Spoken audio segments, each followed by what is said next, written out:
Check natin yung current stock niya guys, pero wala naman tayo mag-check kasi sira na. Tapos yung warranty daw ng parang 2 weeks or 2 months lang. 2 months lang yung replacement warranty. So what's up guys? Nandito tayo ngayon sa Car Gadget Philippines, Cavite branch. May install tayo na Toyota Rush 2020. Yung client natin is naka-Android na, so papalitan niya ng bago kasi hindi na gumagana. So ang ikakabit natin guys yung 2026 model natin na Sabs Auto Flagship S25 with Sony 360 cameras. Check natin yung current stock niya guys, pero wala naman tayo mag-check kasi sira na. So ayun guys, no, naka-Android na siya pero hindi na siya gumagana ngayon. So papalitan natin ng Sabs Auto Flagship S25 model, 2026 model to guys. Update tayo after ma-installan.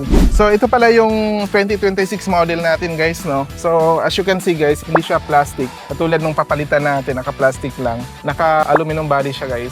Black color nga lang. Tapos equipped siya with a coaxial guys for the sound and fiber optic guys. Kung may sound setup kayo na kailangan ng fiber optic na signal, equipped siya.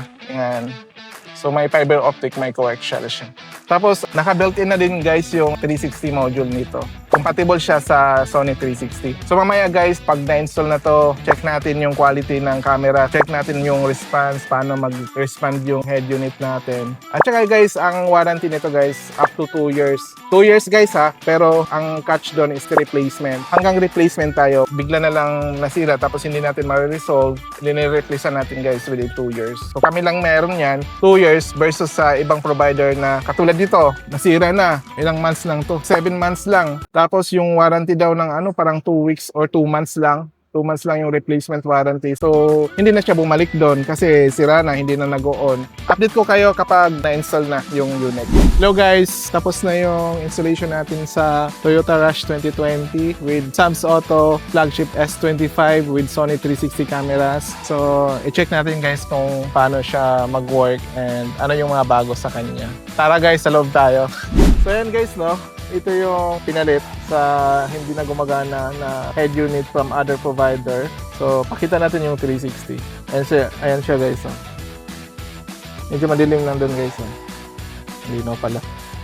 Kagandaan nito guys, meron siyang options na maliit lang yung nag-show up na 360 display dito. Pero may option din na buong screen guys. So mas preferred kasi ni client na maliit lang para hindi matatabunan kapag tumatakbo. Nakamap siya, tapos may 360 dito. Maliit lang. Pero yung ganyan kaliit guys, enough na siya kasi maliwanag yung kuha niya kasi Sony 360 yung gamit natin. So mag-hazard ulit tayo. Yan guys, so instead na PIP lang, picture in picture na maliit, sinet natin to full screen. So ganyan siya. Ibang trigger kapag signal. For S25 lang to guys, no? Pwedeng ganyan yung view mo, makikita yung sa likod.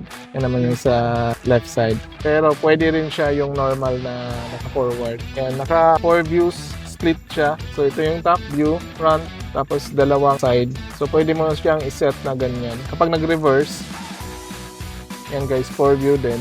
So makikita yung likuran banda para yung actual na gulong makikita dito. Tapos yung rear view mo. So ito guys, pwede nyo palitan. Same lang din naman to sa mga flagship models natin. Pwede nyo palitan na kung ano yung gusto nyo palit. Pwede natin i-add. So ayan guys, ito naman sa Apple CarPlay. Ayan guys, so Apple CarPlay gumagana. Northwest on Arnaldo. Ang bilis lang oh. Ito yung grabe kalinaw.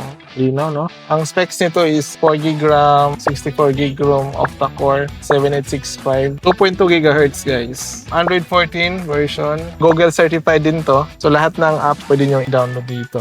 Updated na yung equalizer natin. So may preset dito na EQ. Tapos customize, pwede mo i-customize.